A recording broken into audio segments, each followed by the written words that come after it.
उम्मीद करते हैं जो हमारे ज़िंदगी में कभी साथ नहीं थे। छोटी सी लाइफ में मैंने भाई सबके रंग देख लिए।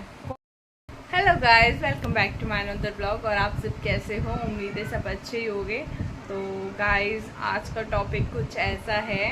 तो गाइस, बस ये है कि ज़िंदगी में ना जो रिश्ते ख़राब हो गए हों या फिर जो तुम्हारी लाइफ में कोई मैटर ही नहीं करते, तुम्हारे सुख में तो छोड़ो, खैर सुख का तो ऐसा रोल है कि सुख में तो बिन बुलाए कुत्ते भी खाने आ जाते हैं। तो वो वाला हिसाब है।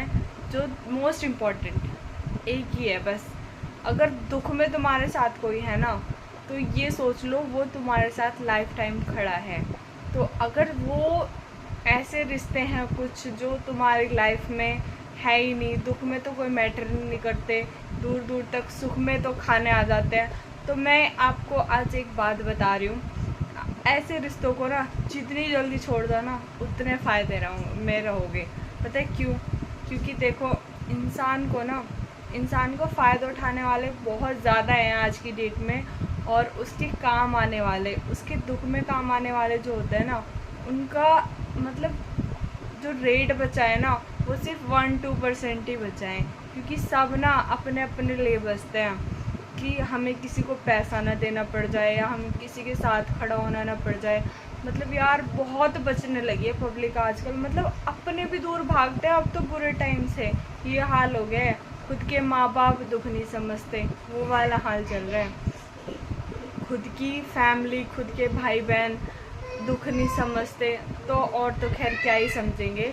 तो हाँ, तो अगर आपकी लाइफ में कुछ ऐसे रिश्ते हैं जो आपके दुख में आपसे भी पहले खड़े हैं आके, तो आप ना ऐसे रिश्तों को कहीं मत जाने देना। कैसे भी करना, बट उन रिश्तों को संभाल के रखना, क्योंकि उनके साथ ही आप स्ट्रॉन्ग हो।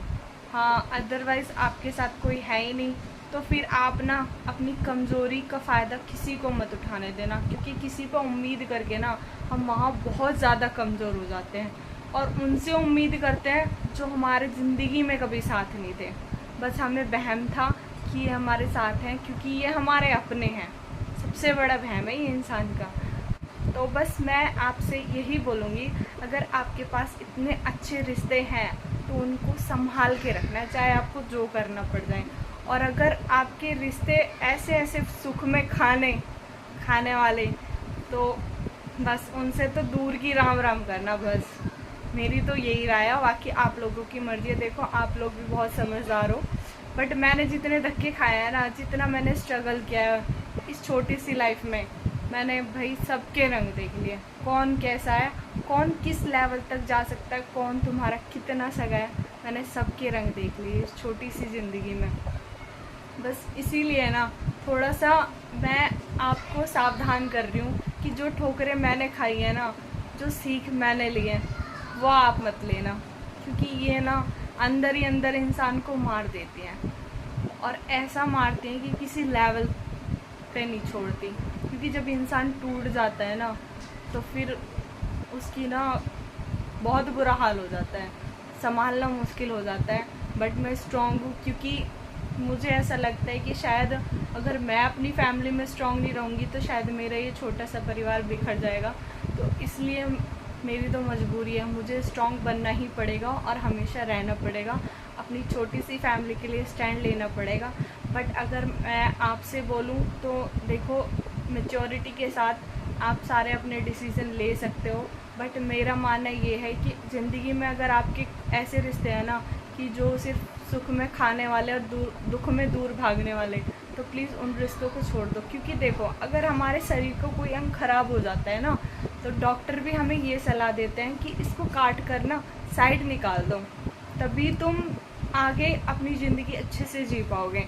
तो बस मेरा मानना तो अब यही है कि ज़िंदगी में जो चीज़ तुम्हारे लिए ख़राब हो चुकी है या फिर जो तुम्हारे दुख में नहीं है, सिर्फ सुख में है, तो वो बेकार है, ज़ीरो है बिल्कुल। तो ऐसे से तो ना होना बेटर है। तो बस मेरा तो यही मानना है। बाकी देखो गाइस, आप समझदार हो, मैच्योर भी हो, शायद मेरे से भी ज़्यादा हो, बट मैंने जितने धक्के खाए हैं, मैं अपना एक्सपीरियंस शेयर कर रही हूँ। तो बस मैं यही बोलूँगी कि ऐसे रिश्तों को ना जितनी जल्दी छोड़ दो आप उतना सुख में रहोगे, क्योंकि कहते हैं ना बीमारी में एक डॉक्टर की राय बहुत ज़रूरी होती है। तो ऐसे ही वहम में जीने वाले इंसानों को एक ठोकर खाए इंसान की राय भी दे देनी चाहिए, ले लेनी चाहिए।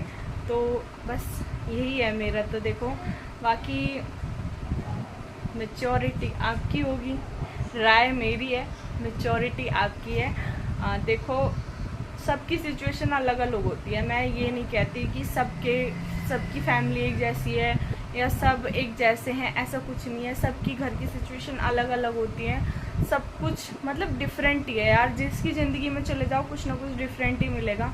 बट हाँ, अगर आपको कहीं भी लगता है ना थोड़ा सा, जो चीज़ें मैंने बोली है आपसे कि आपके साथ ऐसा हो रहा है कि सुख में कोई नहीं है, मतलब सुख में सब है और दुख में कोई नहीं है, तो बस ये वहम है अपनेपन का कि ये हमारे सब अपने, कोई नहीं अपना। बस इस वहम को निकाल देना अगर आपके साथ ऐसा हो रहा है तो। बस मैं आपसे यही बोलना चाह रही हूँ, क्योंकि देखो इंसान को ना ठोकरें सिखाती हैं, और जो ठोकरें सिखा के जाती है ना वो बहुत गंदे लेवल पे सिखा के जाती हैं। इससे अच्छा है कि ठोकरें खाने से पहले ही अकल आ जाए ना, तो उससे बेस्ट कुछ हो ही नहीं सकता लाइफ में। तो till then bye bye guys. अगर वीडियो अच्छी लगी हो तो लाइक कमेंट शेयर और सब्सक्राइब कर दे। मिलते हैं नेक्स्ट वीडियो में। बाय।